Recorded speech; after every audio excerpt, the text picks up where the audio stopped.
नासिक और उज्जैन। अमृत की इन्हीं बूंदों के कारण उज्जैन में हर 12 वर्ष पर कुंभ सिंहस्थ मेले का आयोजन होता है। भगवान शिव की लीला देखिए, लोक कल्याण के लिए स्वयं विषपान किया और अपनी नगरी पर अमृत वर्षा करवाई। अमृत की पावन बूंदों से अभिसिंचित ये दिव्य उज्जैन भूमि रामायण के पृष्ठों में भी सम्मिलित हुई। सतयुग के बाद त्रेता युग में माता सीता की खोज में वानर सेना का यहाँ आगमन हुआ।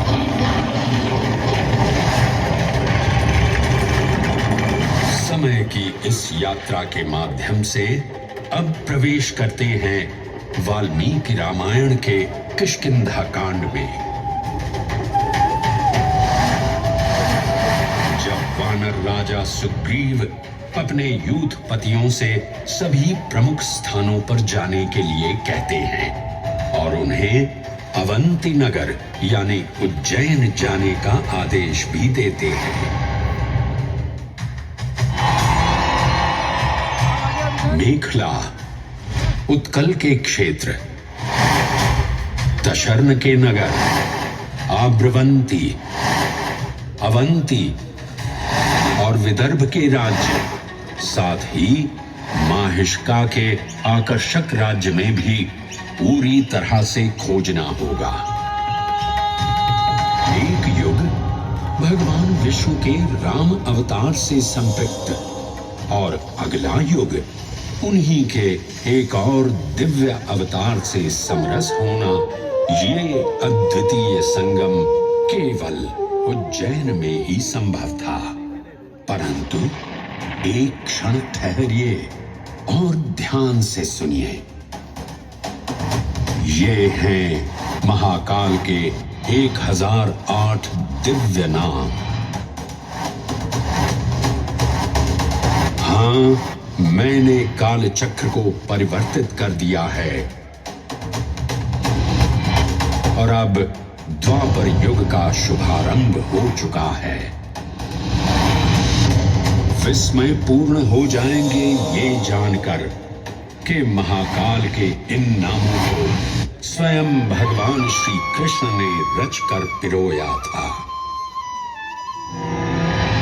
महाकाल सहस्र नामावली की ये अद्भुत रचना उस समय की है जब योगेश्वर कृष्ण, उनके मित्र सुदामा और शेषावतार बलराम ने अवंती नगरी में स्थित सांदीपनी ऋषि के आश्रम में वेद, वेदांत दर्शन और शस्त्र विद्या की शिक्षा ग्रहण की थी। कहते हैं कि भगवान श्री कृष्ण को अवंती ने ऐसा मंत्र मुग्ध कर दिया कि यहाँ 64 दिनों तक रुककर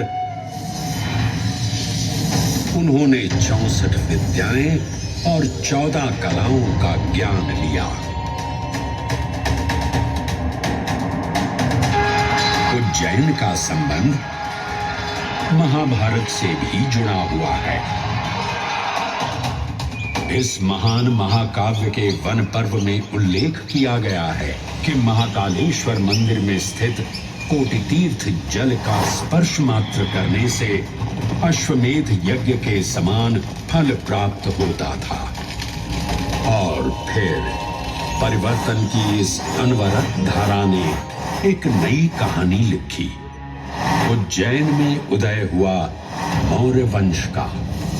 सम्राट बिंदुसार ने अपने पुत्र अशोक को उज्जैन का राज्यपाल बनाया और समय के साथ अशोक के शासनकाल में धम्म का विस्तार हुआ।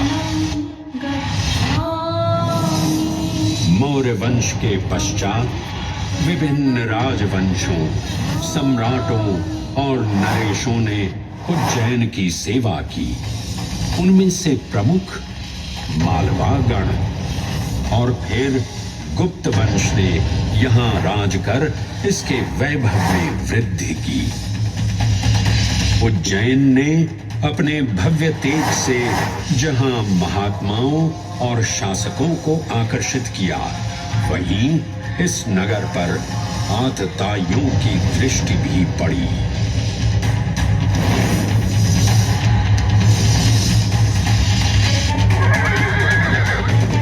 शक मध्य एशिया की खानाबदोश जनजाति थी, जिन्होंने उत्तर पश्चिमी और मध्य भारत के कुछ हिस्सों पर आक्रमण कर अपना शासन स्थापित किया।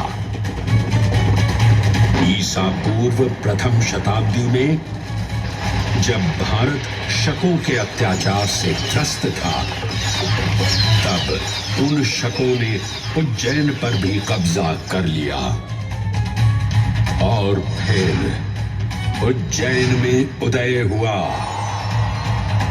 एक तेजस्वी योद्धा, महाराज विक्रमादित्य का। एक तरफ शकों का बल तो दूसरी तरफ विक्रमादित्य का अद्वितीय पराक्रम। विक्रमादित्य की तलवार महादेव के तीसरे नेत्र सी चमकी। प्रचंड युद्ध हुआ।